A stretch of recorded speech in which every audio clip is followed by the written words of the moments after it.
Hello and welcome to India Business Hour. I'm Shireen Bhan. The top stories that we're tracking for you this evening. The Heavy Industries Minister H.D. Kumaraswamy says Elon Musk's Tesla is not interested in manufacturing in India and only wants to open showrooms for now. CNBC TV 18 had reported in March that Tesla had no plans to make in India just yet. President Trump and Musk have raised concerns about India's import duties several times. The Indian government issues guidelines for a scheme aimed at boosting electric car manufacturing, offers tax incentives on imports provided companies commit to a minimum investment of 4,150 crore rupees and agree on starting production within 3 years from the date their proposal is approved. In a rare interview, Sudarshan Venu of TVS Motors says China curbing exports of rare earth magnets could bring the Indian EV industry to a halt, calls for developing a self-reliant supply ecosystem that's an exclusive. The Adani Group faces fresh scrutiny in the US. Wall Street Journal reports the Justice Department is probing if Adani violated US sanctions by importing LPG from Iran to the Mundra port. Adani denies the charges. The Justice Department refuses to comment on CNBC TV 18's queries. It is approximately 5,000 crores, upwards of 5,000 crores. It's approximately. Now, we're obviously working to reduce the impact by whatever means we can. But yes, that's a ballpark figure. Air India's CEO Campbell Wilson estimates a 5,000 crore rupee hit if Pakistan's airspace remains closed for a year, promises to double capacity over the next decade, warns user development fee at some airports is too high and could impact demand. That's an exclusive. The top 2 foreign airlines operating in India call for easing of restrictions on market access. The CEOs of Emirates and Etihad say restrictions on seat capacity on flights to the Gulf is only hurting Indian travellers. That's another exclusive. Commerce Minister Piyush Goyal begins a 5-day visit to Europe, hoping to seal a free trade agreement. Goyal says India and the EU are working towards finalising the deal by the end of the year or even earlier. Infosys CEO Salil Parekh gets a 22% pay hike in FY25. Total remuneration crosses 80 crore rupees, largely due to Parekh exercising his stock options. At least 25 people killed as northeast India grapples with devastating floods and landslides. 3 people dead, 6 security personnel missing after a landslide hits a military camp in Sikkim. Over 130 wild animals killed at the Kaziranga National Park. Russia launches air attacks on Ukraine, killing at least 5 people. This after Ukraine claimed to have destroyed 40 Russian bomber aircraft with a drone attack. Officials from both nations set to meet in Istanbul today for a second round of direct peace talks in the last 3 years. Israeli forces kill over 50 people in Gaza overnight, destroys the only dialysis center in the enclave. UN aid groups hit out against the attack on Palestinians waiting for food outside a US-backed aid site on Sunday. The Israel military denies its involvement. 19-year-old reigning world champion Gukesh beats chess legend Magnus Carlsen in the 6th round of the Norway Open. Carlsen bangs the board in frustration after a blunder that cost him the game. All of that's coming up for you, but straight to the day's market action. Global markets decline in trade after the US President Donald Trump has announced plans to double steel tariffs. Now, the sensex and the nifty ending with marginal losses. This after making a very sharp recovery in the second half of the day. The broader markets, the Nifty Bank and the mid-cap index closing in the green, but the sensex and the nifty closing flat off their intraday lows. That was the story as far as the markets were concerned. But let's go straight to the big story that we're tracking. The Chinese government has pushed back against the Trump administration's allegations that Beijing failed to comply with the trade agreement reached in Geneva between both sides last month. Instead, China has now accused Washington of breaching deal terms. The US's decision to hike export curbs on semiconductor design software, along with the pushback against Chinese students, may have drawn Beijing's ire. Meanwhile, the Trump administration may be miffed with China for not softening its grip on rare earth exports. The Chinese Commerce Ministry said that Beijing will take measures to safeguard its rights if the US decides to press ahead with actions that could be detrimental to China. Commerce Minister Piyush Goyal has commenced his 5-day official visit to Europe. Goyal's visit will aim to strengthen bilateral economic ties and boost momentum on the ongoing India-EU FTA negotiations. The Commerce Minister also met with top executives of leading French firms like Vicat, L'Oréal and Total ahead of the India-France CEO Forum. Speaking to CNBC TV 18, the Commerce Minister said that India and the EU are working towards finalising the FTA by the end of 2025 or even earlier. L'Oréal CEO told us that the company plans to double its production in India in the coming years. Take a look. We never have timelines when we discuss trade agreements. But we certainly have guidance from our leaders. During the historic visit of all the EU commissioners to India in February, and I think you'll remember it was the only time in history that the entire European Union Commission has visited a country. It's like the whole cabinet going to another country. And they had guided us that we should conclude a free trade agreement before the end of calendar 25. My good friend Marosh and I are hoping to do better than that. India is a very strategic market for L'Oréal. We intend to more than double our business in the next couple of years, expand our factories, which are today manufacturing 95% of what we sell in India, but also exporting to the rest of the region. So it is a country of opportunities, one of the fastest beauty markets in the world, and a big priority for L'Oréal. Well, moving back home, Heavy Industries Minister H.D. Kumaraswamy says Elon Musk's Tesla is not interested in manufacturing in India and only wants to open showrooms for now. CNBC TV 18 had reported in March that Tesla does not have plans to make in India just yet. President Trump had claimed it would be unfair to the US if Tesla manufactures in India. In fact, speaking to Fox News earlier this year, Trump had called India's import duties too high and said it was impossible to sell a car in India. Trump went on to say, and I quote again, "If Elon Musk built the factory in India, that's okay, but that's unfair to us. It's very unfair," end of quote. Now, Minister Kumaraswamy said several European companies, including Mercedes-Benz and Skoda, along with companies like Hyundai, have shown interest in setting up manufacturing units in India. Take a look. Tesla, we are not actually expected from them. They have only to start 2 showrooms. They are not interested in manufacturing in India. Well, this on the day that the Indian government has notified guidelines for a new scheme to promote electric vehicle manufacturing in India and attract top global companies. Parikshit is standing by now with the details. Parikshit, this is a story that you broke. It is now official. Take us through the contours of what the government is proposing by way of incentives to draw in more EV car manufacturing.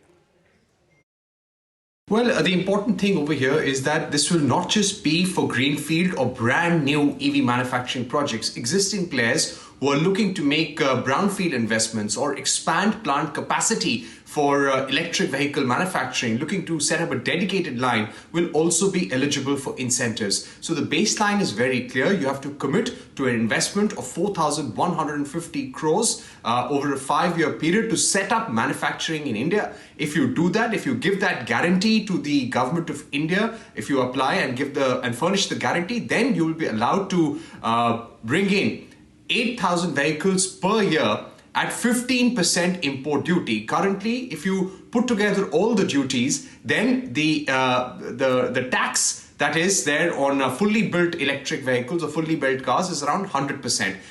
Your duty would immediately come down to 15% if you avail of this scheme. But this is only for cars costing $35,000 US or above. Just for context, $35,000 is almost like the base price of a Tesla in the US. So we are expecting cars of that range to come in. Has Tesla showed interest? No, they haven't showed interest in manufacturing in India. In fact, they haven't been attending meetings in the run-up to the notification of guidelines of this scheme either. Companies like VinFast have shown interest. There are certain German automakers which have shown interest, Korean automakers, but now is when the application window really opens up for a year period. Let's see whether they apply. At the same time, we're also picking up that the companies which apply must achieve a 25% domestic value addition within 3 years of setting up operations in India and 50% domestic value addition by the 5th year of operations. In case they're not able to meet those goals, or they fall short of manufacturing in India, then that bank guarantee can also be encashed by the government. However,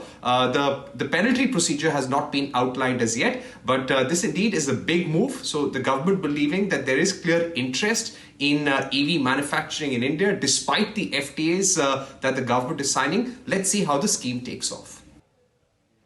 Parikshit, many thanks for joining us, and we're not done with the auto sector just yet. Sales for the month, a mixed bag. Maruti Suzuki's sales numbers met estimates while M&M outperformed its peers. However, Hyundai and Tata Motors missed the mark. Two-wheeler sales were also mixed. Sales of TVS and Eicher surpassing estimates, but Hero Motor sales fell short of estimates. That's auto for you, and there's more. TVS MD Sudarshan Venu says the EV industry is facing a major supply chain disruption. This after China banned the export of rare earth magnets. Speaking exclusively to Parikshit Luthra, Venu added that this could have a negative impact on the industry in the short term. He said that India must work on developing a self-reliant supply chain of EV components. Take a look.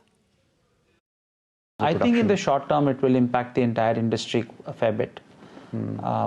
As we go forward, we have to develop new solutions, develop new components, new suppliers, and really work our way through this.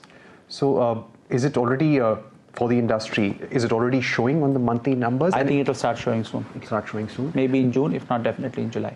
No, some bodies have really sounded the alarm bells, saying that this could literally bring EV production to a grinding halt. Would you go to the extent of saying that it is concerning? Yes, Parikshit, it is concerning. It could bring it to a halt? Yes. How bad is it for the industry? I mean, a halt is pretty bad, right? A halt is very bad. And it doesn't get that much worse with. Yeah. So we could look at a complete... Yes, it is a significant challenge. And how are you managing it at TVS? Of course, like every company, we are trying to see how to de-risk, to import assemblies instead of importing the magnets alone. But again, there is a huge price impact which ultimately has to be borne by somebody. And then there'll be cost increases or other price increases to the customer.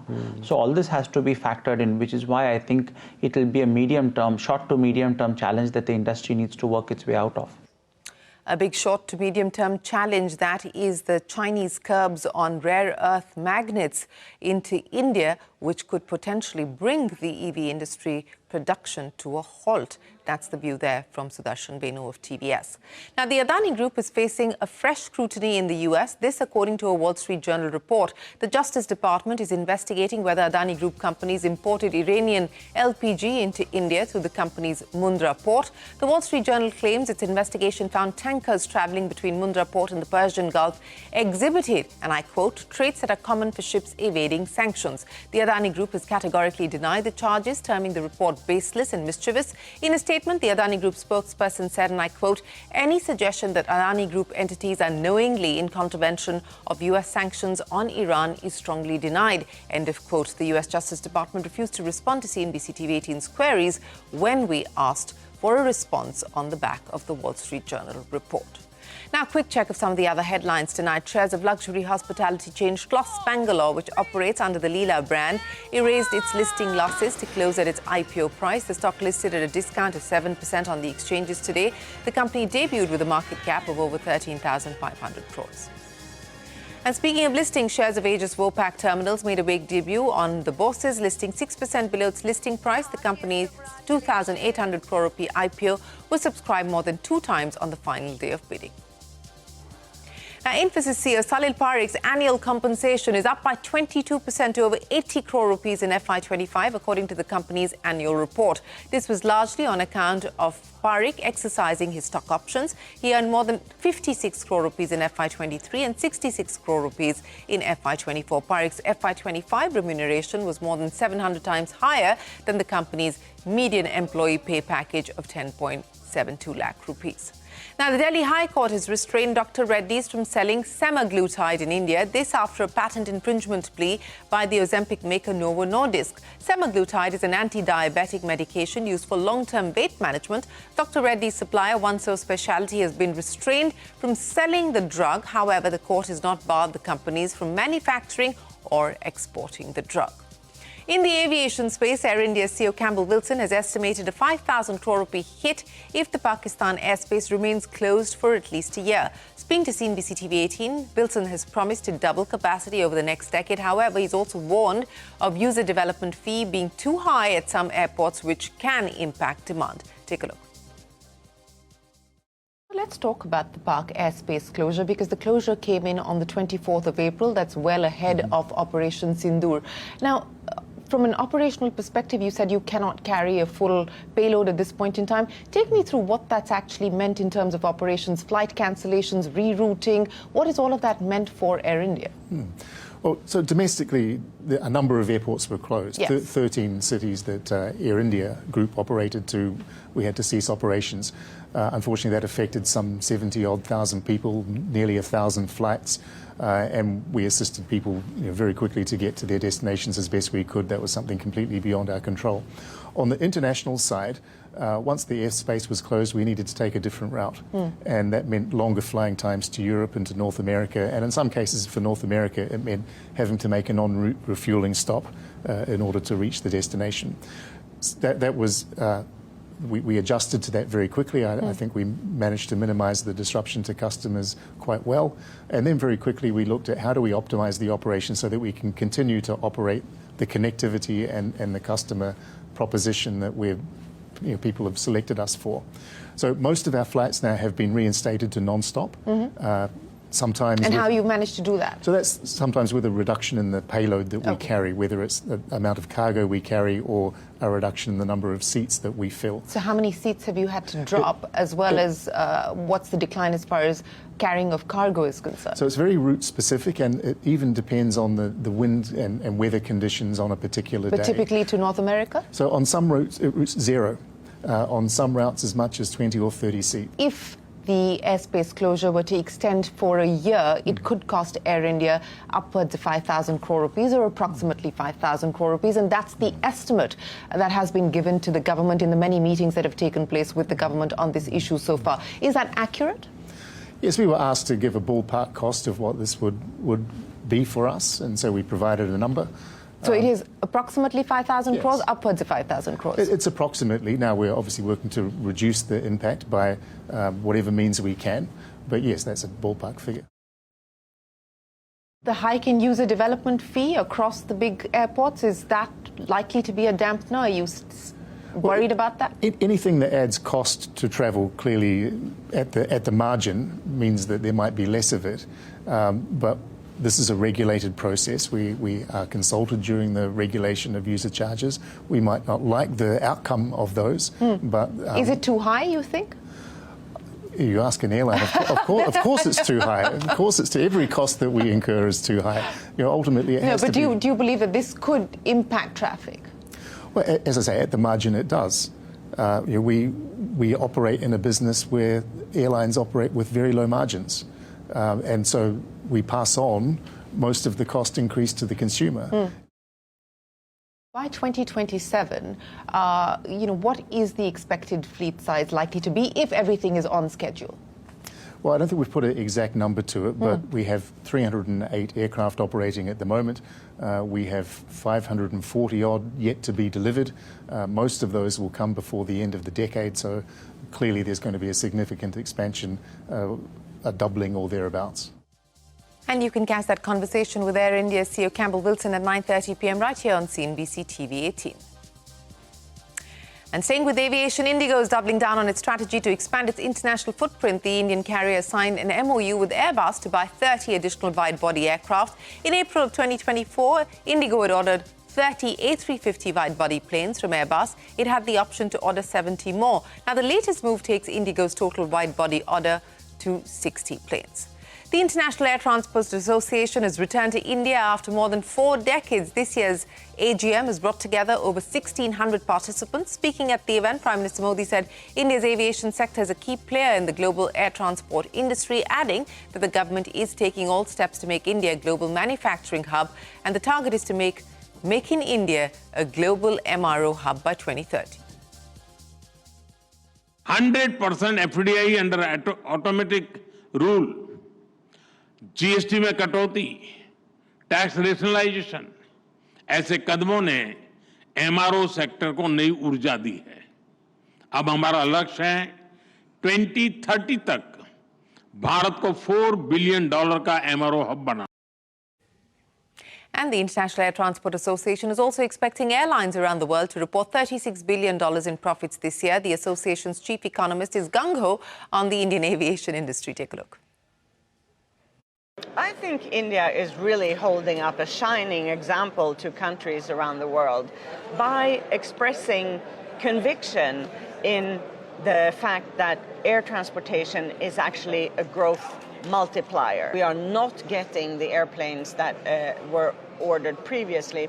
There's a historically large backlog of planes and the longest waiting times ever. And this is capping, our capacity to serve not only the passengers and the cargo clients of our industry directly, but also the wider economy. And there's more aviation. The top 2 foreign airlines operating in India have called for easing of restrictions on market access. The CEOs of Emirates and Etihad Airlines have said that restrictions on seat capacity on the flights to the Gulf are hurting Indian travellers. And the Indian economy, certainly under this government, has moved ahead quite at pace, where it's trying to engage in the global economy in a much more measured way, but more expansive way than it ever did before. But to do that, part of the equation of getting that right is you've got to have access in and out of your country. So the wealth multiplier that is created by air access is known to most countries. It doesn't make any sense to me to kind of restrict that, and the Indian population suffers as a result of that. So if you want to open your country, if you want it to be a main player in the global economy, certain things have got to be done to make that work. I think countries are starting to think differently about capacity and about constraints. Because if the constraint is the plane, there is a fight. Countries are fighting to get flights. Fighting, paying subsidies and paying incentives. So I think India is going to open up for more seats in the future because there are no planes. And then if you don't open up, you're not going to get those planes. You see what I mean? So I'm excited about the future. And when India gives us a little bit more seats, we're going to be adding more capacity. And if we don't get that soon, we're going to be adding other places. Well, up next on India Business Hour, at least 34 people have been killed as northeast India grapples with devastating floods and landslides. That and more when we return. And you can catch all of CNBC TV 18's news and updates on YouTube, Facebook, Instagram, X and Jio Hotstar.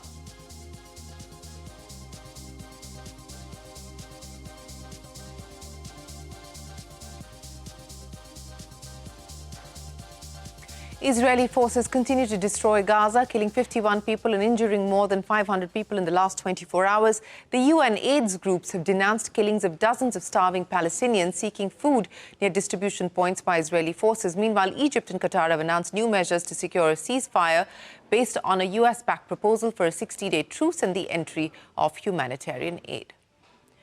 Russia and Ukraine continue to exchange attacks ahead of the second round of peace talks in Istanbul. Russian attacks across Ukraine killed 5 in southeastern Ukraine. Russian shelling and drone attacks also killed 5 others across Ukraine. This comes after Moscow said that Kyiv launched multiple drone attacks targeting Russian military airfields across 5 regions. Right-wing historian Karol Nawrocki has been elected Poland's new president. Nawrocki won 50.9% of the votes in a tight race.